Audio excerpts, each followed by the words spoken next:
வணக்கம். இன்றைய தலைப்புச் செய்திகள். தடை செய்யப்பட்ட நெகிழியை பயன்படுத்துவோருக்கு 10,000 ரூபாய் அபராதம் விதிக்கப்படும். மாவட்ட ஆட்சியர் குலோத்துங்கன் எச்சரிக்கை.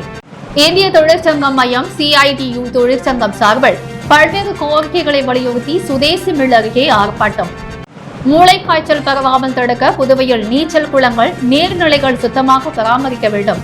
குடும்ப நலத்துறை இயக்குநர் ஸ்ரீ ராமுலு வலியுறுத்தல். புதுவை அரசால் தடை செய்யப்பட்ட நெகிழியை பயன்படுத்துவோருக்கு ரூபாய் 10,000 அபராதம் விதிக்கலாம் என புதுச்சேரி மாவட்ட ஆட்சியர் குலோத்துங்கன் எச்சரித்துள்ளார். புதுவை மாநில அரசு ஒருமுறை மட்டுமே பயன்படுத்தக்கூடிய நெகிழி பொருட்களை தடை செய்து உத்தரவிடப்பட்டுள்ளது. தடையின் செயலாக்கம் தொடர்பான காலாண்டு ஆய்வுக் கூட்டம் புதுச்சேரி விழுதாவூர் சாலையில் உள்ள மாவட்ட ஆட்சியர் அலுவலக வளாகத்தில் நடைபெற்றது. கூட்டத்துக்கு தலைமை வகித்த ஆட்சியர் குலோத்துங்கன் பேசும் பொழுது சுற்றுச்சூழல் மாசுபடாமல் இருப்பதற்காக ஒருமுறை மட்டுமே பயன்படுத்தும் நெகிழி பைகள் உள்ளிட்டவற்றை தடை செய்வது அவசியம். நெகிழி பயன்பாட்டு தடையை அதிகாரிகள் தீவிரமாக கண்காணித்து செயல்படுத்த வேண்டும். நெகிழி பயன்பாடு குறித்து புகார் வரும் பகுதிகளுக்கு சம்பந்தப்பட்ட அதிகாரிகள் நேரில் சென்று கள ஆய்வு மேற்கொள்ள வேண்டும் என தடை செய்யப்பட்ட நெகிழி பை உள்ளிட்டவற்றை பயன்படுத்துவோருக்கு ரூபாய் 10,000 வரை அபராதம் விதிக்கலாம்.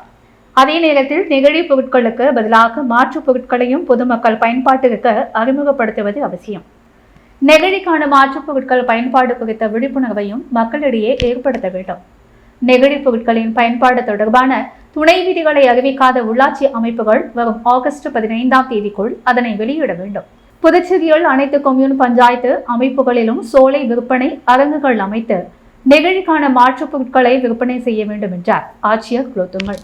கூட்டத்தில் உள்ளாட்சித்துறை துணை இயக்குநர் சவுந்தரராஜன் மற்றும் அத்துறை அதிகாரிகள், ஊரக வளர்ச்சித்துறை அதிகாரிகள், நகராட்சி கொம்யூன் பஞ்சாயத்து ஆணையர்கள் உள்ளிட்டோர் கலந்து கொண்டனர். இந்திய தொழிற்சங்க மையம் CITU தொழிற்சங்கம் சார்பில் பல்வேறு கோரிக்கைகளை வலியுறுத்தி சுதேசி மில் அருகே ஆர்ப்பாட்டம் நடைபெற்றது. இந்திய தொழிற்சங்க மையம் CITU தொழிற்சங்கம் சார்பில் பல்வேறு கோரிக்கைகளை மத்திய மாநில அரசுகள் நிறைவேற்ற வலியுறுத்தி ஆர்ப்பாட்டம் சுதேசி மில் அருகே நடைபெற்றது. அமைப்பு சாரா தொழிலாளர்கள் நல வாரியத்தை உடனடியாக செயல்படுத்த கோரியும், மத்திய அரசு மற்றும் பொதுத்துறை நிறுவனங்களில் சொத்துக்கள் விற்பனை செய்ததை உடனே நிறுத்த கோரியும் இந்திய தொழிற்சங்க மையம் CITU செயலாளர் சீனிவாச மற்றும் புதுச்சேரி மாநில குழுவினர் கலந்து கொண்டு கோஷங்களை எழுப்பினர். மூளைக்காய்ச்சல் பரவாமல் தடுக்க புதுவையில் நீர்நிலைகள், நீச்சல் குளங்கள் சுகாதாரமான முறையில் பராமரிக்க வேண்டும் என மாநில சுகாதாரம் மற்றும் குடும்ப நலத்துறை இயக்குநர் ஸ்ரீ ராமுலு அறிவுறுத்தியுள்ளார்.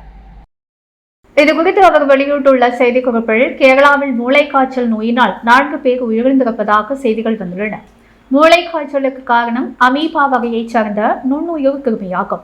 தலைவலி, காய்ச்சல், குமட்டல், வாந்தி, கடினமான கழுத்து வலி, மனக்குழப்பம், பிரம்மைகள் போன்ற சிந்தனைகள் மற்றும் வலிப்பு போன்ற அறிகுறிகள் மூளைக்காய்ச்சலால் பாதிப்பு உள்ளானோருக்கு ஏற்படும். ஆகவே மூளைக்காய்ச்சல் அறிகுறிகள் இருந்தால் அரசு ஆரம்ப சுகாதார நிலையம், அரசு பொது மருத்துவமனை, அனைத்து அரசு மற்றும் தனியார் மருத்துவக் கல்லூரிகளிலும் சிகிச்சை பெறலாம். தேங்கி நிற்கும் மாசடைந்த அழுக்கு நீரில் குழந்தைகள் குளிக்கக்கூடாது. தேங்கி நிற்கும் நீர்நிலைகள், குளங்கள், ஏரிகள் ஆகியவற்றின் சுற்றுச்சூழல் சுகாதாரமாக உள்ளதா என்பதை உறுதிப்படுத்த வேண்டும். பொது சுகாதார வழிகாட்டுதலின்படி நீச்சல் குளத்தின் சுகாதாரமும் உறுதிப்படுத்தப்பட வேண்டும். தனியார் அல்லது உள்ளாட்சி அமைப்புகளுக்கு சொந்தமான நீச்சல் குளங்களில் போதுமான குளோரினேஷன் செய்யப்பட வேண்டும். குளோரின் அளவை சம்பந்தப்பட்ட நகராட்சி சுகாதார அதிகாரிகள் உறுதி செய்ய வேண்டும். காய்ச்சலால் பாதிக்கப்பட்டவர்களின் வெளியூர் பயணம் மற்றும் சந்தேகத்திற்குரிய நோயின் அறிகுறிகளை கண்டறிய அனைத்து அரசு மற்றும் தனியார் மருத்துவ பயிற்சியாளர்களுக்கு ஆலோசனைகள் வழங்கப்பட்டுள்ளன என குறிப்பிடப்பட்டுள்ளது. புதுச்சேரி புதிய பேருந்து நிலையம் பின்புறம் மகாலட்சுமி நகரில் அமைந்துள்ள விஜயலட்சுமி ஃபுட் ப்ராடக்ட் சட்டமன்ற உறுப்பினர் VP ராமலிங்கம் ரிப்பன் வெட்டி திறந்து வைத்தார். புதுச்சேரி புதிய பேருந்து நிலையம் பின்புறம் மகாலட்சுமி நகர் 2வது குறுக்கு வீதியில் விஜயலட்சுமி ஃபுட் ப்ராடக்ட்ஸின் திறப்பு விழா இன்று நடைபெற்றது. இதில் சிறப்பு விருந்தினராக சட்டமன்ற உறுப்பினர் VP ராமலிங்கம் தலைமையேற்று ரிப்பன் வெட்டி குத்து விளக்கு ஏற்றி வணிக வளாகத்தை திறந்து வைத்தார். தொடர்ந்து முதல் விற்பனையை உளையன்பேட்டை தொகுதி சட்டமன்ற உறுப்பினர் நேரு துவக்கி வைத்தார். மேலும் இந்த நிகழ்ச்சியில் ராஜ்பவன் தொகுதி பாஜக தலைவர் நாகராஜன் முன்னிலை மற்றும் வரவேற்புரை ஆற்றினார். மேலும் இந்த நிகழ்ச்சியில் ஓய்வு பெற்ற தலைமை ஆசிரியர் பாலகிருஷ்ணன் கலந்து கொண்டு சிறப்பித்தார். மேலும் விழாவுக்கு வந்திருந்த சிறப்பு விருந்தினர்களை Mahalakshmi sweet stall and bakery உரிமையாளர் பாலகிருஷ்ணன் பொன்னாடை போற்றி வரவேற்று வாழ்த்துக்களை தெரிவித்து நன்றி உரையாற்றினார். மேலும் இந்த நிகழ்ச்சியில் அவரது குடும்பத்தினர்கள், உறவினர்கள் பல கலந்து கொண்டனர். ஒப்பிளம் தொகுதி அப்துல் கலாம் குடியிருப்பில் புனரமைப்பு பணிகளை ஒப்பிளம் தொகுதி திமுக சட்டமன்ற உறுப்பினர் அனிபால் கென்னடி ஆய்வு மேற்கொண்டார். புதுச்சேரி ஒப்பிளம் தொகுதிக்குட்பட்ட அப்துல் கலாம் அரசு குடியிருப்பு தொகுதிகள் வகை ஒன்றில் உள்ள குடியிருப்புகளின் கதவுகள், ஜன்னல், டைல்ஸ் மாற்றுதல், வண்ணம் பூசுதல் உட்பட பராமரிப்பு பணிகள் ரூபாய் 47,40,000 மதிப்பீட்டில் ஒப்பிளம் தொகுதி திமுக சட்டமன்ற உறுப்பினர் அனிபால் கென்னடி தலைமையில் பூமி பூஜை செய்து தொடங்கப்பட்டது. அப்பணி தற்பொழுது நடைபெற்றுக் கொண்டிருக்கிறது. அதனை நேரில் சென்று உதவி பொறியாளர் பார்த்தசாரதி, இளநிலை பொறியாளர் ராமன் ஆகியோருடன் ஆய்வு மேற்கொண்டார். மேலும் கழிவுநீர் வெளியேற்றுதலை பாதாள சாக்கடையுடன் இணைக்கும் பணிக்கு ரூபாய் 37 லட்சம் மதிப்பீட்டில் பணிகள் நடைபெற்று முடிந்ததை அதையும் பார்வையிட்டார். குடியிருப்பில் உள்ள வகை 1, வகை 2 மற்றும் வகை 3 பிளாக்குகளுக்கு தற்போது உள்ள 1.5 HP 3 பிளாக் பம்ப் செட்டுகளை 15 லட்சம் செலவில் மாற்றுதல் ஆகிய பணிகள் நிர்வாகிகள் மற்றும் கழக சகோதரர்கள் உடன் சட்டமன்ற உறுப்பினர் ஆய்வு மேற்கொண்டார். அப்பொழுது தொகுதி செயலாளர் சக்திவேல், கிளை செயலாளர்கள் சக்தி, உதயராஜ், ராகேஷ், சகோதரர் சகாயம் ஆகியோருடன் இருந்தனர். புதுச்சேரி நகராட்சி ஊழியர்களுக்கு 7வது ஊதியக்குழு சம்பள உயர்வு மற்றும் நிலுவைத் தொகையை உடனடியாக வழங்கிட வலியுறுத்தி INTUC நகராட்சி ஊழியர் சங்கம் சார்பில் உழவர்கரை நகராட்சி அலுவலகம் முன்பு கண்டன ஆர்ப்பாட்டம் நடைபெற்றது. புதுச்சேரியில் நகராட்சி ஊழியர்களுக்கு 7வது ஊதியக்குழு சம்பள உயர்வு மற்றும் நிலுவைத் தொகைகளை உடனடியாக வழங்க வேண்டும், காலியாக உள்ள பணியிடங்களை நிரப்ப வேண்டும், அலுவலக பணிகளுக்கு நகராட்சி ஊழியர்களை நியமனம் செய்வதை கைவிட வேண்டும் என்பன போன்ற 10 அம்ச கோரிக்கைகளை வலியுறுத்தி உழவர்கரை INTUC நகராட்சி ஊழியர்கள் நலசங்கம் சார்பில் கண்டன ஆர்ப்பாட்டம் உழவர்கரை நகராட்சி அலுவலகம் முன்பு நடைபெற்றது. சங்க பொதுச் செயலாளர் சொக்கலிங்கம் தலைமையில் நடைபெற்ற கண்டன ஆர்ப்பாட்டத்தில் நகராட்சி ஊழியர்கள் திரளாக கலந்து கொண்டு கோரிக்கைகளை வலியுறுத்தி கண்டன கோஷங்களை எழுப்பினார்கள். காமராஜர் நகர தொகுதிக்குட்பட்ட சுதந்திர பொன் விழா நகர பகுதியில் சாலை அமைக்கும் பணிகளை பாராளுமன்ற உறுப்பினர் வைத்திலிங்கம் நேரடியாக சென்று ஆய்வு மேற்கொண்டார். காமராஜர் நகர தொகுதியில் பல்வேறு இடங்களில் பாராளுமன்ற உறுப்பினர் மேம்பாட்டு நிதியின் கீழ் பல்வேறு பணிகள் மேற்கொள்ளப்பட்டு வருகிறது. அதன் ஒரு பகுதியாக தொகுதிக்குட்பட்ட சுதந்திர பொன் விழா நகர பகுதியில் சாலை அமைக்கும் பணி பாராளுமன்ற உறுப்பினர் மேம்பாட்டு நிதியில் அமைக்கப்பட்டு அதன் பணிகள் நடைபெற்று வந்த நிலையில் பாராளுமன்ற உறுப்பினர் வைத்திலிங்கம் நேரடியாக சென்று பணிகளை பார்வையிட்டு அதிகாரிகளுடன் ஆலோசனையில் ஈடுபட்டார். இதில் பாராளுமன்ற உறுப்பினரின் நேர்முக உதவியாளரும் காங்கிரஸ் கட்சி சிறப்பு அழைப்பாளருமான வினோத் மற்றும் காங்கிரஸ் கட்சி நிர்வாகிகள், துறை அதிகாரிகள் உட்பட பலர் கலந்து கொண்டனர்.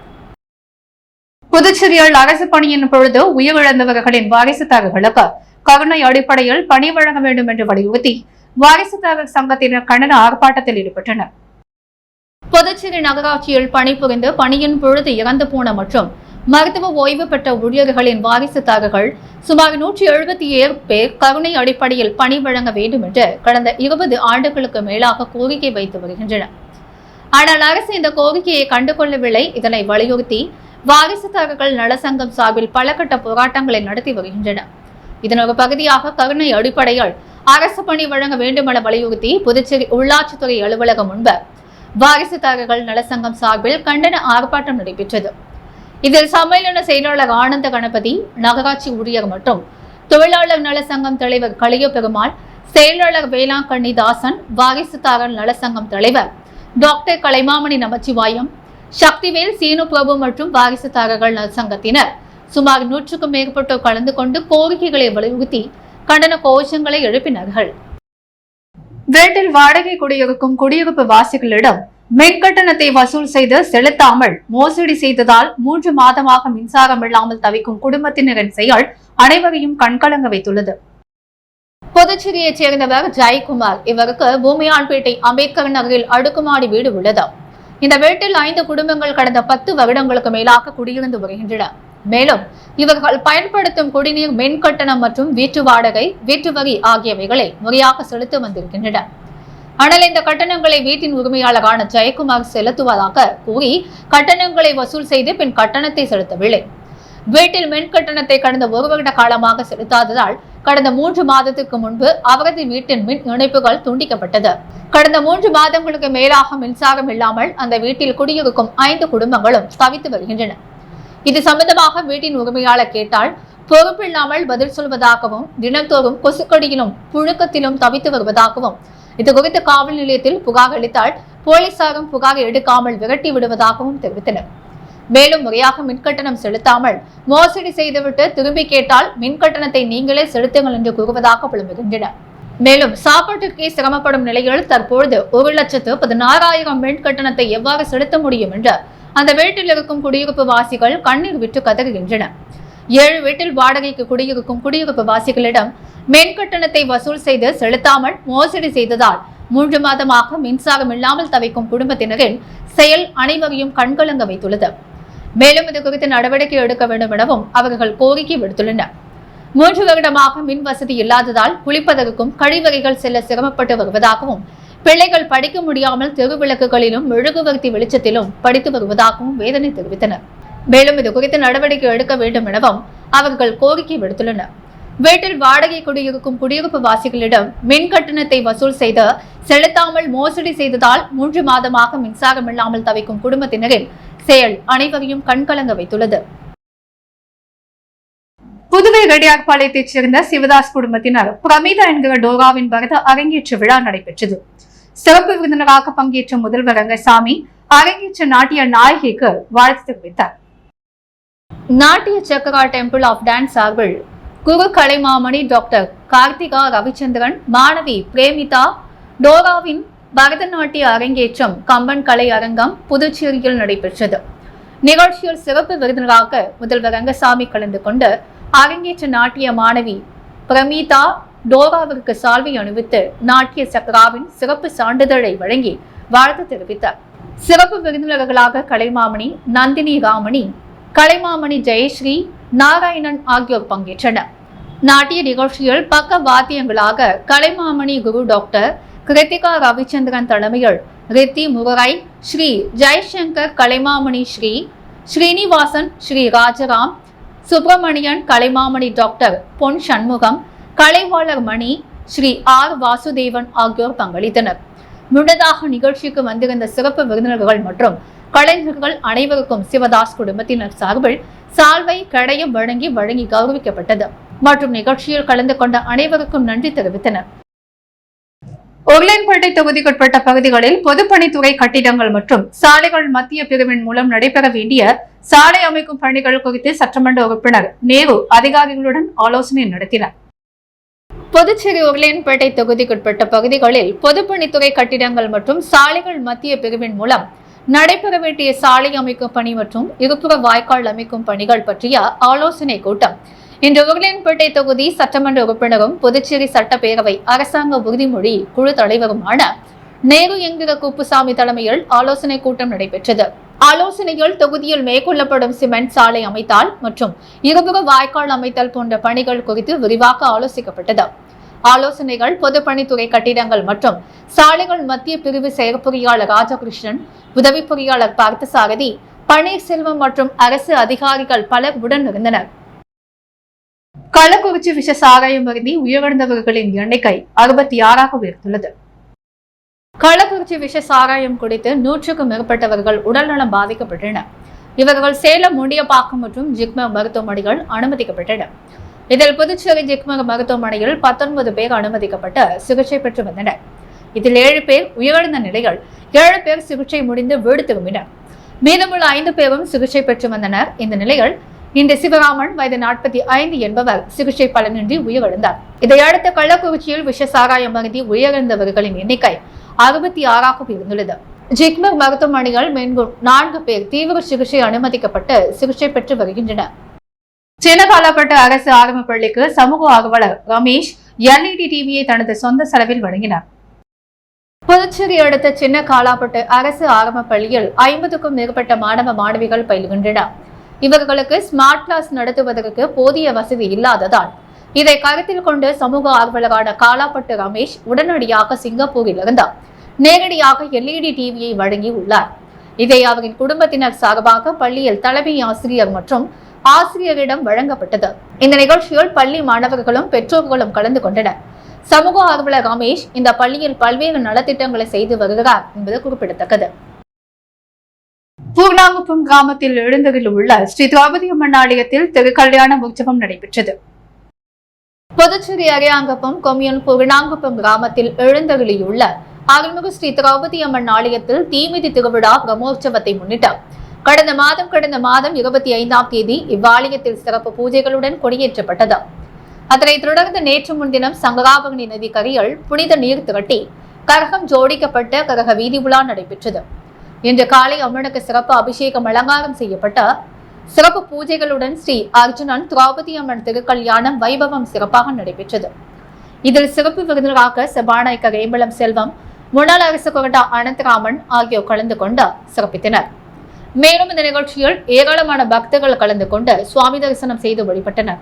இந்த நிகழ்ச்சிக்கான ஏற்பாடுகளை உபயதாரர்கள் முன்னாள் அறங்காவலர் குழு தலைவர் எழில்ராஜன், ரகு, பஞ்சாயத்து துணைத் தலைவர் திரு வெங்கடம், தட்சிணாமூர்த்தி, ராகுல் மற்றும் ஆலய நிர்வாக குழுவினர், கிராம பொதுமக்கள் இணைந்து செய்திருந்தனர். புதுச்சேரியில் இன்றைய தங்கம் மற்றும் வெள்ளி விலை நிலவரம். முத்து கோல்ட் ஹவுஸ் வழங்கும் இன்றைய தங்கம் மற்றும் வெள்ளி விலை நிலவரம்.